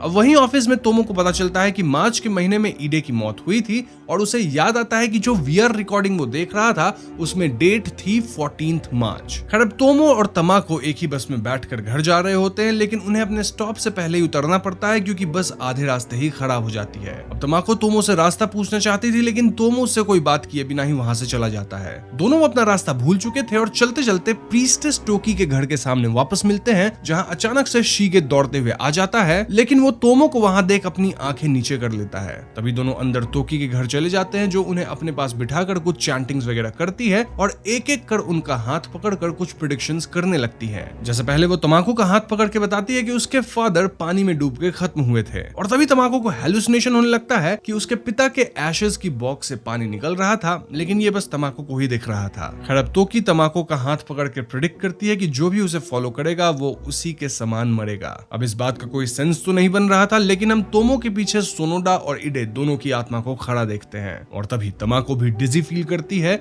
जिससे तोमो उसे छोड़ने जाता है। तमाको तोमो को अपने फादर के बारे में बताती है, जहां तमाको के चाइल्डहुड में ही उसके फादर ने उसे और उसकी माँ को छोड़ दिया था, और तब से इनका कोई रिश्ता नहीं रहा। लेकिन क्योंकि वो सोनोदा की डॉटर है, तो एज अ रिस्पॉन्सिबिलिटी उनका आखिरी राइट्स करने यहाँ इस आइलैंड में आई है। बातों बातों में दोनों की दोस्ती हो जाती है, और तोमो तमाको का सामान रखवाने घर आता है। तभी तोमो को रियलाइज होता है कि सोनोडा के घर से बीच का वही दृश्य दिखता है जो उसने वीआर वर्ल्ड में देखा था, और वो तमाको से पूछता है कि क्या तुम्हारे फादर यहाँ किसी औरत के साथ रहते थे, क्योंकि तोमो ने तो वीआर में एक औरत को भी देखा था ना। और ये बात सुनकर तमाको उदास हो जाती है। खैर अब रिसर्च लैब में लौटकर तोमो ये बात पता करने की कोशिश करता है कि मिस ईडे और सोनोडा में क्या रिलेशनशिप थी, लेकिन उसे इसके बारे में कुछ पता नहीं चलता। ऐसे में तोमो दोनों की ब्रेन फ्रीक्वेंसीज को मॉनिटर पे विजुअलाइज करके ये पता लगाता है कि दोनों ही मृत्यु के वक्त एक ही जगह पे थे, यानी सोनोडा के घर के सामने वाले बीच में, और इनको स्क्रीन में अचानक एक रेड ड्रेस पहनी औरत भी दिखती है, जिससे सब डर जाते हैं, ऑल्दो उस औरत का चेहरा क्लियर नहीं था। तोमो ये सब देख उसके टीम को एक्सप्लेन करता है कि इडे इन सब से कुछ सीक्रेट छिपा रही थी,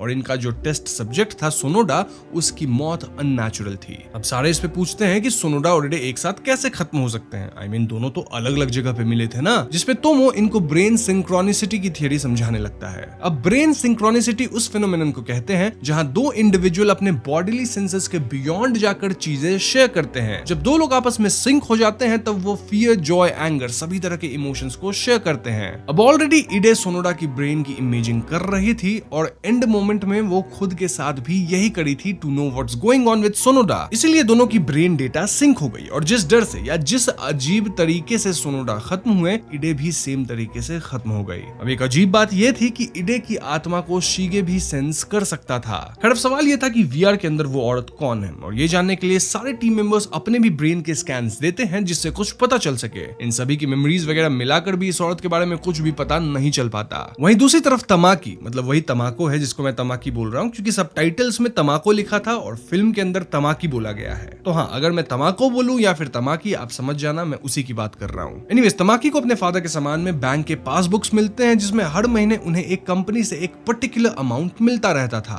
और वो ये बात तोमो को बताती है। तभी तोमो को क्लिक होता है कि इडे और सोनोडा एक ही तरीके से मरे हैं, जिसका प्रेडिक्शन तोकी ने पहले ही करा था। तो वो अब अपनी ईसीजी मशीन लेकर सीधा तोकी के पास जाता है और उसके ब्रेन की इमेजिंग करने की सोचता है। अब तोकी भी तमाकी के हाथ पकड़ कुछ चैंटिंग वगैरह करती है, जिससे तोकी के सामने रखी व्हाइट कंटेनर में से पानी निकलने लगता है, और तमाकी अपने पीछे अपने फादर के स्पिरिट को महसूस करती है। तभी तोकी के ब्रेन की इमेजिंग भी होने लगती है, और तमाकी तोकी का हाथ वापस पकड़ लेती है, लेकिन सून शी रियलाइजेस कि उसने किसी भूतिया हाथ को पकड़ रखा था, जिससे वो बहुत डर जाती है। ऐसे में एक्सपेरिमेंट यहीं पे रोकना पड़ता है। खैर बहुत हद तक इनको रीडिंग्स मिल गई थी, तो वो तोकी के ब्रेन डेटा को लेकर एक वीआर वर्ल्ड बना रहे थे, जहां शायद इस औरत का कुछ पता चल जाए। लेकिन तमाकी को यह जानना था कि उसके फादर की मृत्यु हुई कैसे, जिसके लिए वो इस टीम का साथ दे रही थी। अब ये डेटा को अपलोड होने छोड़ देते हैं और अपने अपने कमरे में सोने चले जाते हैं। वहीं हम शीगे को देखते हैं, जो अपने घर में बैठकर ओकिनावान सांशिन बजा रहा था, जो एक ट्रेडिशनल जापानीज म्यूजिक इंस्ट्रूमेंट था मेड विद स्नेक स्किन। शीगे यहाँ एक गाना भी गा रहा था जो किसी लेडी के बारे में था, और ये गाना इन जनरल काफी उदास सा गाना था। हर रात को कीताजिमा ड्रिंक करके रिसर्च रूम में घुस जाता है, जहां हम देखते हैं कि तोकी की ब्रेन डेटा सिंक हो गई थी, और जैसे ही कीताजिमा वीआर हेडसेट पहनता है, रिसर्च लैब में एकदम से वही एंटिटी आ जाती है, जहां लैब का फ्लोर पानी जैसा बन जाता है। खैर अब अगले दिन सारे लोग रिसर्च लैब में आते हैं, तो इन्हें फ्लोर पे पूरा पानी दिखता है। ऐसे में सभी सीसीटीवी चेक करते हैं कि आखिर पिछली रात हुआ क्या। फिर अचानक से उनके स्क्रीन पे वही बीच वाली वीडियो चलने लगती है, जहां वो एंटिटी थी, लेकिन वो एंटिटी वीआर से गायब थी, और अगले ही क्षण हम देखते हैं कि कीताजिमा के सामने वो लड़की आ गई थी और सब उस स्टोरी को भी देख पाते हैं जो ओशन के बीच गिरा हुआ था। कीताजिमा उस स्टोरी की तरफ जाने लगता है और उसे वही एंटिटी पानी में डुबोने लगती है। इनफैक्ट तमाकी को भी यहाँ एक लंबा सा हेयर स्ट्रैंड मिल जाता है, जिससे लोग समझ जाते हैं कि पिछली रात ये एंटिटी वीआर के रिल्म से निकलकर इनके रिल्म में आ गई है। अब रिसर्च रूम को साफ करने की जिम्मेदारी शिगे की होती है और बाकी सब भी इस बात से परेशान थे कि अब आगे किसका नंबर लगने वाला है। खैर अब उसी रात म्युनिसिपैलिटी ऑफिस के 3 मेंबर्स रात को जंगल के रास्ते अपने घर जा रहे होते हैं कि तभी वो एंटिटी इन पे हमला कर देती है। अब उस ग्रुप में जो लेडी थी वो तो इस एंटिटी को देख के ही भाग खड़ी होती है, लेकिन एक जो ऑफिसर था उसे ये एंटिटी पैर पकड़ के खींच लेती है और बुरी तरीके से समाप्त कर देती है। इस आदमी का एक साथी उस एंटिटी को देखता है और डर के मारे घर भागता है। मतलब यहाँ कीताजिमा और फिर ये ऑफिशियल उसी एंटिटी के हाथों खत्म हो चुके थे। अगले सीन में हमें तमाकी को दिखाया जाता है जो रिन से कुछ बातें करना चाहती थी, लेकिन रिन उससे कोई बात नहीं करती। अब रिन रोज की तरह शिगे के लिए टिफिन लेके आई थी, लेकिन वो शिगे को जंगल के रास्ते कहीं जाते हुए देखती है और रिन भी उसका पीछा करती है। रिन अब बीच के किनारे आ गई थी जहां उसे शिगे वही एरिसा गाना गाते हुए दिखता है और उसके सामने वही श्राइन की गेट या टोरी थी। रिन देखती है कि इस गाने से सारे कौवे आइलैंड के ऊपर मंडराने लग गए थे और रिन इससे डर के घर भाग जाती है। खैर अब शिगे रात को ऑफिशियल के फ्यूनरल में जाता है, लेकिन एक आदमी उसे भगा देना चाहता था एज वो नौकर था। इस सीन से हम समझ पाते हैं कि शिगे को गांव के अपर क्लास के लोग पसंद नहीं करते थे, इनफैक्ट उसे ठीक ढंग से बात तक नहीं करते थे। शिगे इस बर्ताव से परेशान हो जाता है और वो रिटेलिएट करता है सेइंग कि हमारे कास्ट को भी फ्यूनरल में आना अलाउड है। फ्यूनरल में शमन टोकी भी आई हुई थी जो शिगे के दुख को समझती है और उससे प्यार से पूछती है कि तुम जिस घर में नौकरी करते हो वहाँ के लोग किस चीज पे रिसर्च कर रहे हैं। वहीं दूसरी तरफ घर पे हम मुइरी को नहाते हुए देखते हैं जहाँ बाथ टब में उसे वही औरत हॉन्ट करने लगती है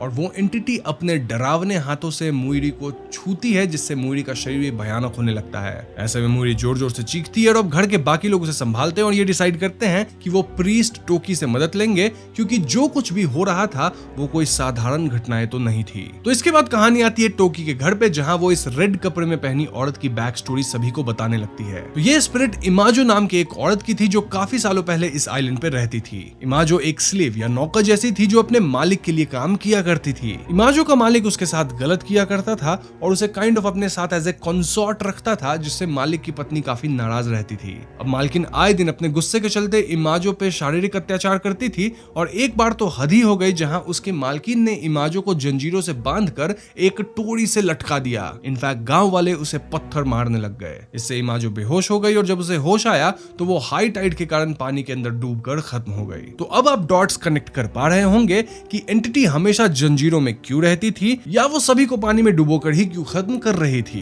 तो इमाजो के मृत्यु के बाद ही आइलैंड में स्ट्रेंज घटनाएं होने लग गई थी, जहां मालिक की पूरी फैमिली, उसके स्लेव्स, मालकिन, सारे लोग एक एक करके निपटने लगे और इमाजो ही ये सब कर रही थी। लेकिन इमाजो की आत्मा इतने से शांत नहीं हुई और वो आइलैंड के सभी लोगों को मारने लगी और इसी फेनोमेनन को सारे लोग इमाजो का कर्स कहने लगे। अब बाहर बैठकर शिगे भी ये सारी बातें सुन रहा था और टोकी का मानना था कि इमाजो ने ही तमाकी के फादर को भी खत्म करा है। टोकी इन्हें आगे बताती है कि यह आत्मा इमाजो बार बार इनके वीआर और इस दुनिया में भटक रही है और इनके टीममेट्स को खत्म कर रही है। अब टोमो टोकी से पूछता है कि इमाजो के श्राप से हम आइलैंड को कैसे बचा सकते हैं। इस पे टोकी कहती है कि इमाजो इस दुनिया और अपने दुनिया में एक गेट के जरिए आया जाया करती है, तो अगर तुम चाहते हो कि वो कभी इस दुनिया में वापस ना आए तो तुम्हें उस गेट को आइडेंटिफाई कर उसे इस साइड से बंद करना पड़ेगा, जिससे वो हमेशा के लिए वहीं कैद हो जाएगी। तो हाँ, समाधान मिल चुका था, जिसके बाद टोमो की पूरी टीम रिसर्च लैब जाती है और टोमो अब खुद वीआर के रिल्म में जाके उस आत्मा के गेट को ढूंढने वाला था। टोमो ये भी रीजनिंग देता है कि उसे विश्वास नहीं होता कि कोई आत्मा या सुपरनैचुरल चीज किसी टेक्नोलॉजी में घुस के इंटरफेयर कर सकती है, and that sounds kind of like a bug जिसको वो खुद फिक्स करना चाहता है। अब इनका टीममेट यामामोटो भी उसका साथ देने जाता है और दोनों हेडसेट पहन ही रहे होते हैं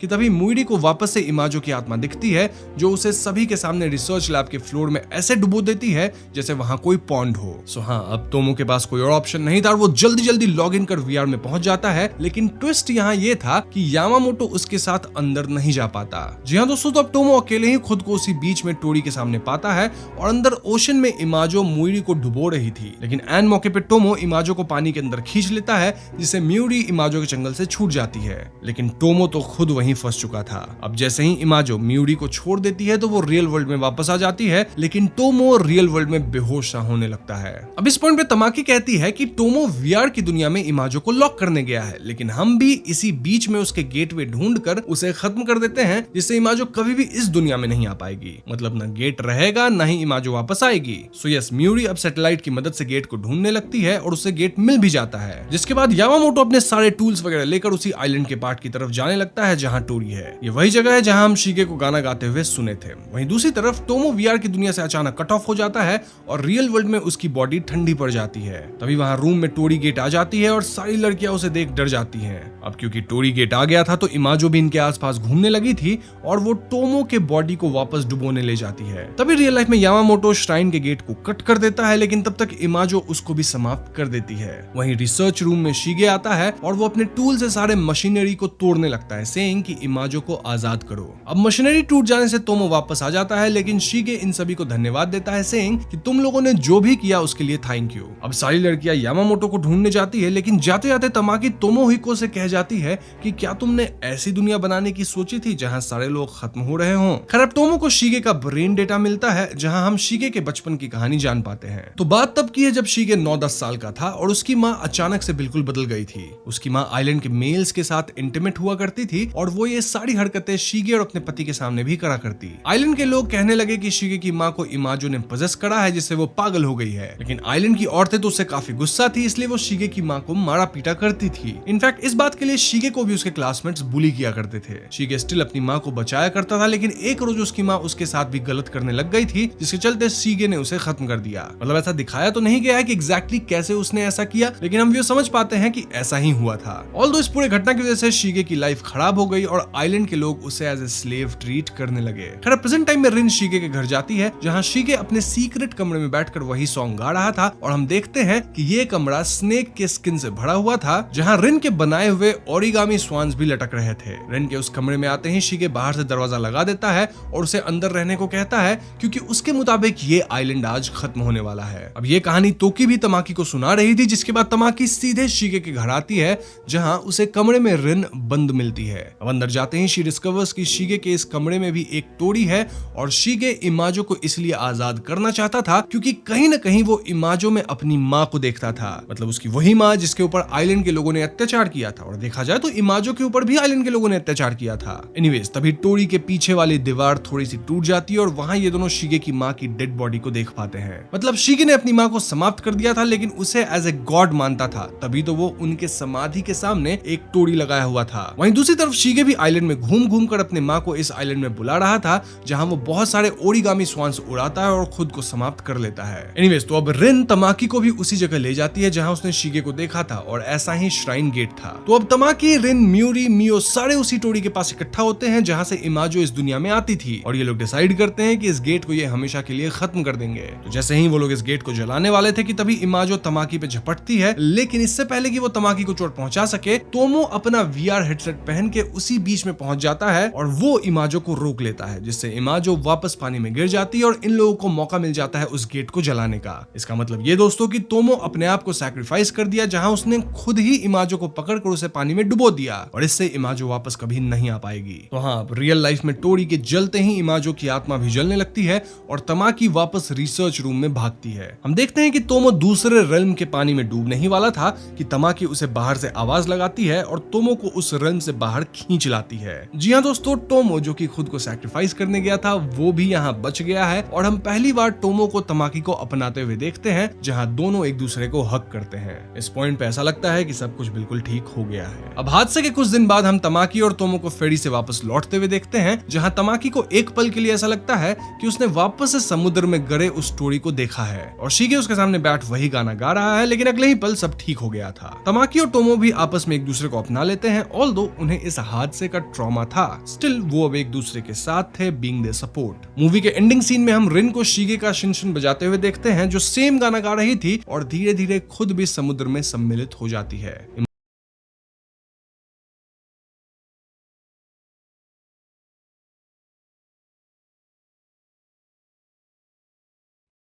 तो कहानी की शुरुआत में हम आइरिस नाम की एक लड़की से मिलते हैं जो सुपरमार्केट में शॉपिंग कर रही थी। तभी उसकी मुलाकात जॉश नाम के एक लड़के से होती है और देख के ऐसा लग रहा था मानो उन्हें लव एट फर्स्ट साइट हो गया था। और इसी दौरान आइरिस एक मोनोलॉग भी दे रही थी जहां वो कहती है कि उसके जीवन के दो ही पल सबसे सुंदर है, एक तो तब जब वो पहली बार जॉश से मिली और दूसरी तब जब उसने जॉश को हमेशा के लिए खत्म कर दिया। सीन यहीं कट हो जाती है। अब कुछ महीने बाद आइरिस और जॉश अपने दोस्त कैट के केबिन में आते हैं जो बिल्कुल जंगल के बीचों बीच था। और हम समझ पाते हैं कि आयरिस को जॉस के दोस्तों के साथ हैंग आउट करने में प्रॉब्लम था, एज वो सोचती थी कि जॉस के दोस्त स्पेसिफिकली कैट उसे पसंद नहीं करती है। जॉस उसे समझा बुझाकर अंदर ले जाता है और केबिन में हम कैट, उसके बॉयफ्रेंड सरगर और एक कपल को देखते हैं जो कि थे इलाई एंड पैट्रिक। अब कैट की बिहेवियर से लगता है कि वो आयरिस को ज्यादा पसंद नहीं करती थी, वहीं सरगे के हाव भाव से लग रहा था कि वो आयरिस को गलत नजरों से देख रहा है। वैसे मैं आपको बता दूं कि ये केबिन सरगे का ही है। खैर, अब आयरिस अपने रूम आकर सूटकेस को अनपैक करती है, जहां अंदर हम व्यूअर्स एक पेन ड्राइव जैसी चीज को देख पाते हैं। अब लंच के टाइम सारे दोस्त मिलकर बातें करते हैं, जहां पैट्रिक बताता है कि वो एक कॉस्ट्यूम पार्टी के दौरान इलाई से मिला था और कैसे दोनों प्यार में पड़ गए वगैरह वगैरह। वहीं आयरिस भी जॉस के प्रति अपने प्यार को जाहिर करके खुश होती है। मतलब देख के ऐसा लग रहा था कि आयरिस जॉस से बेइंतहा मोहब्बत करती है। अब रात को आयरिस को कैट से पता चलता है कि सरगे शादीशुदा है और कैट तो बस उसके टाइम पास करने का एक जरिया है। वहीं बातों बातों में आयरिस कैट से पूछती है कि तुम मुझे क्यों नहीं पसंद करती। इस पे कैट कहती है कि उसे डर लगता है कि आयरिस इतनी परफेक्ट है कि वो कहीं कैट को रिप्लेस न कर दे।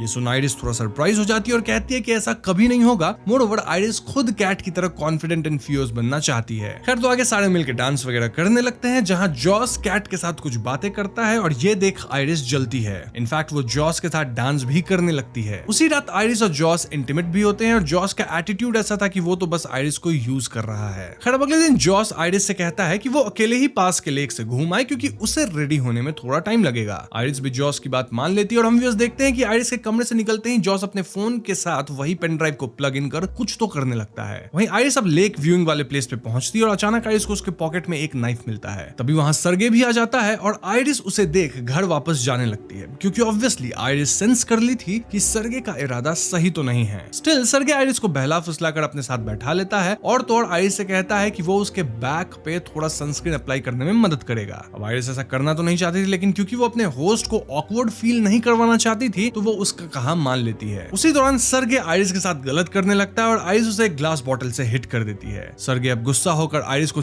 करने लगता है और वो ये भी कहता है कि वो कभी भी जॉस से नहीं मिल पाएगी। अब सेल्फ प्रोटेक्शन के लिए आयरिस अपने पॉकेट से वही नाइफ निकालती है और सरगे पे हमला कर देती है, जिससे सरगे समाप्त हो जाता है। वहीं दूसरी तरफ इन सब से अनजान जॉस, कैट, इलाई और पैट्रिक केबिन में बातें कर रहे होते हैं and to their shock Iris खून से लथपथ केबिन में आती है। सारे उसे देख पैनिक करने लगते हैं और आयरिस खुद भी पैनिक होकर अपनी सिचुएशन समझाने की कोशिश करती है कि उसके साथ कैसे गलत होने वाला था और वो जो कुछ भी करी है सेल्फ डिफेंस में करी है। तभी अचानक से जॉस कहता है आयरिस स्लीप, जिससे आयरिस किसी रोबोट की तरह ऑफ हो जाती है और उसकी आंखें सफेद पड़ जाती है। जी हाँ दोस्तों, यहाँ आता है मूवी का सबसे पहला ट्विस्ट और हम समझ पाते हैं कि आयरिस कोई इंसान नहीं बल्कि एक रोबोट है। जी हाँ, वो एक बहुत ही हाई टेक रोबोट है जिसे बेसिकली लोगों का अकेलापन दूर करने के लिए बनाया गया है। अब यहाँ हम आयरिस की कुछ फंक्शनैलिटी के बारे में जान पाते हैं कि कैसे वो एक कंपेनियन रोबोट है और हमेशा अपने यूजर की बात मानती है। आयरिस के केस में यूजर जॉस था और ऐसे रोबोट्स कभी भी झूठ नहीं बोल सकते, मतलब हमेशा अपने यूजर के साथ इमोशनली कनेक्टेड होते हैं और दौड़ इनको थ्रू स्मार्टफोन ऑपरेट किया जा सकता है। लेकिन सबसे इंपॉर्टेंट बात यह थी कि रोबोट को नहीं पता होगा कि वो एक रोबोट है और उसकी कॉन्शियसनेस पूरी तरह से बरकरार रहेगी। तो ये बात जब आयरिस को पता चलती है तो वो बहुत ज्यादा सरप्राइज हो जाती है और जॉस उसे सारी सच्चाई बताता है। और ये कपल की कहानी है ना कि ये लोग सुपरमार्केट में मिले थे and all that,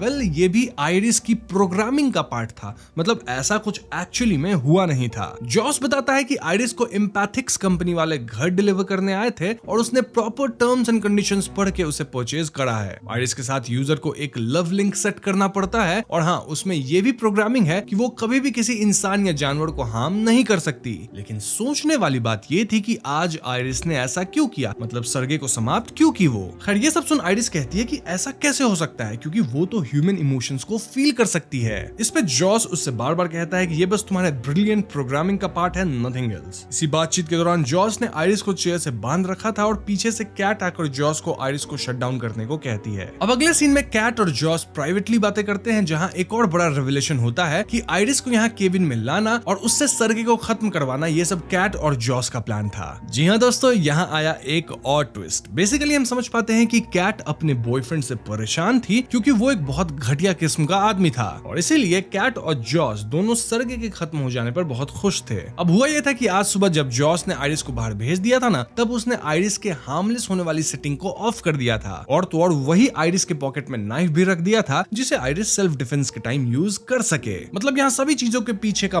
mastermind Jos ही था। अब ये सारी बातें खत्म कर जॉस आयरिस को देखने आता है जो चेयर से अपना हाथ खोल चुकी थी और वो जॉस को पंच कर केबिन से बाहर भागती है। जाते हुए उसे पैट्रिक भी देखता है लेकिन वो इलाई को ये बात बता नहीं पाता। अब एक और बात यहाँ ये थी कि आयरिस जब केबिन से बाहर जा रही थी तो वो जॉस का स्मार्टफोन भी ले जाती है जिससे उसे कंट्रोल किया जा सकता था। इसका मतलब ये कि अब आयरिस खुद ही खुद को कंट्रोल कर सकती है। खैर अब केबिन में जॉस इलाई को भी अपने प्लान में शामिल कर लेता है जिसपे इलाई पहले तो पैनिक करता है लेकिन सून जॉस उसे समझाता है कि जिसको उन्होंने खत्म किया है वो बहुत बुरा आदमी था जो सब्सटेंस अब्यूज ट्रैफिकिंग वगैरह भी करता था। तो हाँ, उसको खत्म करके इन लोगों ने कोई गलत काम नहीं किया है। लेकिन सच कुछ और ही था दोस्तों। बेसिकली सर्गे को खत्म करने का जो सबसे बड़ा रीजन था वो ये कि उसके केबिन में $12 मिलियन रखे हुए थे और इस पैसे पे कैट की नजर थी। बेसिकली सर्गे एक अमीर आदमी था जिसने अपने केबिन में बहुत सारे पैसे छुपाए थे और उसी को पाने के लिए जॉस और कैट ने ये सारा खेल रचा था। अब ये दोस्त मनी सेफ को डिस्कवर कर लेते हैं और इलाई कहता है कि पैसे 4 लोगों में बटेंगे क्योंकि पैट्रिक भी तो इनके साथ है ना, जिसपे जॉस मना करता है और कहता है कि इसको कोई भी हिस्सा नहीं मिलेगा। तभी एकदम से इलाई पैट्रिक को भी कमांड देता है कि गो टू स्लीप और यहाँ एक और झटका मिलता है कि पैट्रिक भी एक रोबोट है। खैर सारे आर्ग्यूमेंट्स के बाद फाइनली इलाई मान जाता है कि वो और पैट्रिक एक ही शेयर लेंगे और एक गन लेकर दोनों आयरिस को ढूंढने जंगल में चले जाते हैं। वहीं दूसरी ओर आयरिस केबिन से भागकर जंगल में छुप जाती है और अपने कंट्रोल्स चेंज कर लेती है। लाइक पहले जॉस उसके इंटेलिजेंस को सिर्फ 40% पे रखा था लेकिन अब आयरिस उसको चेंज करके 100% पे कर देती है। ऑफ कोर्स इससे आयरिस एक्सट्रीमली इंटेलिजेंट हो जाती है और सोचती है कि आगे क्या करना है। तो उसका पहला प्लान था कि वो राह चलते किसी इंसान से लिफ्ट लेगी लेकिन उसे समझ आता है कि उसकी खून से लथपथ हालत देख कोई भी उसे लिफ्ट नहीं देगा। तो हाँ, दूसरा प्लान ये हो सकता है कि वो वापस केबिन चली जाए लेकिन इसमें भी खतरा है क्योंकि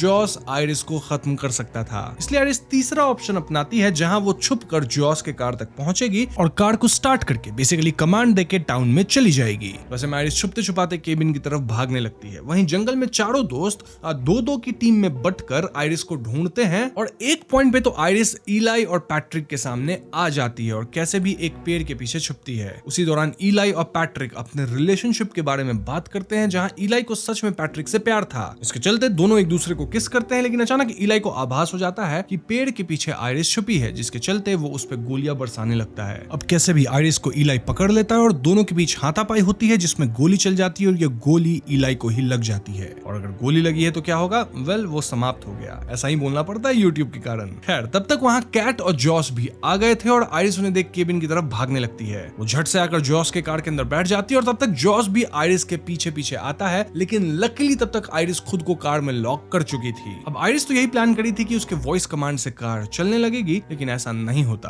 कार को चलाने के लिए जॉस की ही आवाज चाहिए थी। जॉस भी तब तक एक पत्थर उठाकर कार के ग्लास को तोड़ने की कोशिश में लग गया था जिससे सिचुएशन काफी टेंस हो जाता है। आयरिस अपना दिमाग लगाती है और अपने वॉइस को कंट्रोल कर जॉस जैसा बना देती है जिससे कार फाइनली चलने लगता है। इसी सब भगदड़ में जॉस के हाथ और पैर में भी चोट लग जाती है। खैर अब चलते चलते कार बंद पड़ जाती है और केबिन से जॉस आयरिस को कॉल कर उसे मैनिपुलेट करने की कोशिश करता है जिसमें वो उसको अपने पास बुला रहा था। लेकिन आयरिस अब समझदार थी तो वो जॉस की बातों में नहीं आती एंड इंस्टेड वो जॉस से ब्रेकअप कर लेती है। जॉस वापस जंगल में जाता है और अब पैट्रिक को रीसेट कर उसे अपना कंपेनियन बना लेता है और उसे ऑर्डर देता है कि वो आयरिस को ढूंढ कर उसके पास वापस लेके आए। नाउ जॉस यहाँ एक और चीज करता है। क्या? वेल, वो पैट्रिक के एग्रेशन लेवल को 100% बढ़ा देता है जिससे हम समझ पाते हैं कि अब तो शायद पैट्रिक तहलका ही मचा देगा। खैर वहीं दूसरी तरफ आयरिस खुद को कार से बाहर निकालने के लिए स्ट्रगल कर रही थी और उसे एक शरीफ देख लेता है। आयरिस कार के ग्लास को तोड़कर बाहर आ जाती है लेकिन ऑफिसर उसे रोककर पूछता है कि उसे क्या कोई प्रॉब्लम है। आपको पता है कि आयरिस कभी भी झूठ नहीं बोल सकती थी, इसीलिए वो खुद के लैंग्वेज को जर्मन में चेंज कर लेती है जिससे ऑफिसर को कुछ समझ ही नहीं आए। मतलब वो सच भी बोल देगी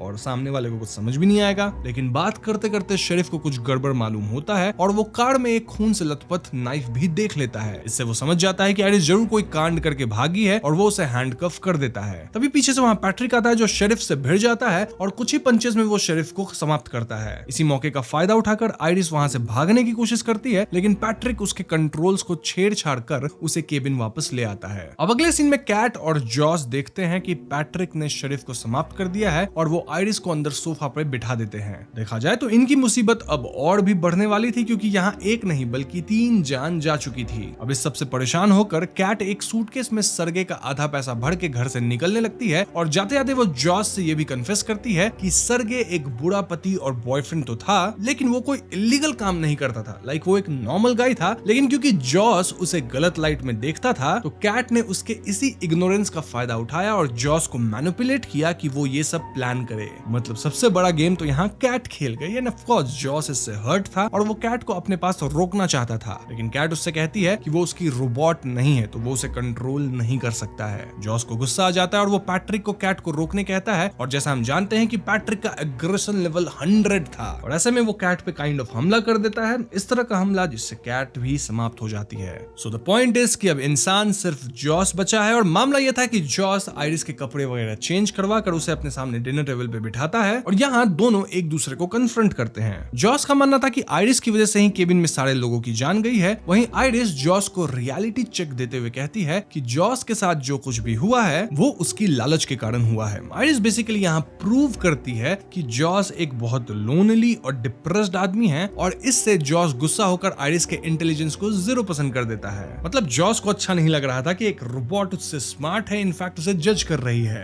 खैर अब आयरिस के ऑलमोस्ट इनएक्टिव हो जाने के बाद जॉस उसके हाथ को जला देता है और इस रोबोट को खुद को समाप्त करने को कहता है। आयरिस पेन में तो थी लेकिन उसमें कोई भी इंटेलिजेंस नहीं था और ऐसे में वो खुद को काइंड ऑफ समाप्त करती है, मतलब सर पे मार के। जॉस भी तब तक आयरिस के डेवलपर्स को अपने केबिन में बुला लेता है और एक सेटअप करता है जहां वो कैट और सर्गे और इलाई तीनों के मरने का दोष आयरिस पे डालता है और पैट्रिक को शेरिफ के कपड़े पहनाकर ऐसा एक्ट करता है कि उसने सब कुछ पुलिस में रिपोर्ट करा है। डेवलपर्स को पैट्रिक का फेस बड़ा जाना पहचाना सा लगता है, लेकिन जॉस कैसे भी झूठ बोलकर उन लोगों को अपनी बात मनवा ही लेता है। जाते जाते डेवलपर्स बताते हैं कि आयरिस के स्टमक एरिया में एक कैमरा लगा है जहां उसका सारा डेटा स्टोर होता है। तो हाँ, ये लोग लैब जाकर डेटा को रिट्रीव कर उसमें आए ग्लिच को चेक करेंगे जिससे उन्हें पता चल जाएगा कि आयरिस के साथ आखिर क्या हुआ है। मतलब अनलाइक ह्यूमन जिनकी डेटा ब्रेन में स्टोर होती है, आयरिस की डेटा उसके स्टमक में स्टोर होती है जो जॉस को पता ही नहीं था। और क्योंकि वो रोबोट है तो खत्म होने के बाद भी उसके डेटा को रिट्रीव किया जा सकता है अनलाइक ह्यूमन। बेसिकली जॉस अब बुरा फंसने वाला था। खैर तो ये दोनों डेवलपर्स आयरिस को अपने ट्रक में लोड करते हैं और जैसे ही केबिन से निकल रहे होते हैं तो पैट्रिक इनके सामने खड़ा हो जाता है और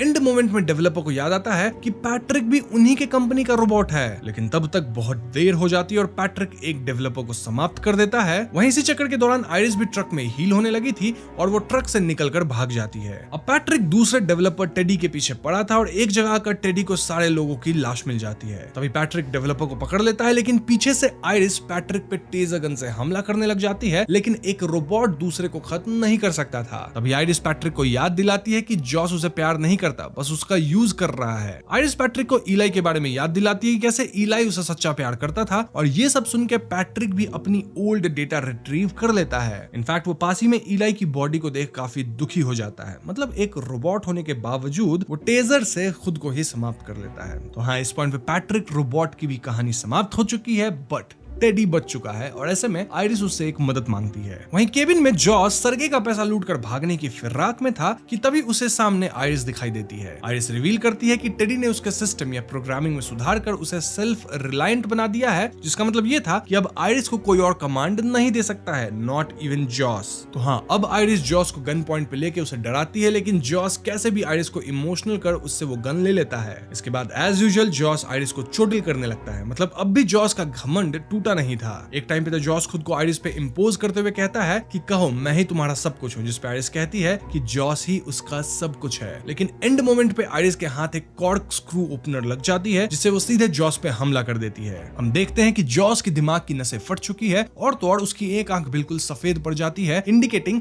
कि आयरिस ने उसे समाप्त कर दिया है। अब यहाँ जॉस की आंख जो सफेद पड़ गई है, एक उससे आप कंफ्यूज नहीं होइएगा, जॉस एक ह्यूमन ही है। अब अगली सुबह आयरिस वही मोनोलॉग देती है जो वो मूवी के स्टार्ट में दे रही थी और वो अपने जले हुए हाथ के चमड़े को उतार कर अपने रोबोट होने की बात को एक्सेप्ट कर लेती है। वो ड्रेसअप होकर सर्गे के सारे पैसे लेकर केबिन से निकल पड़ती है और हम समझ पाते हैं कि अब से वो अपनी लाइफ अपनी शर्तों पे जिएगी।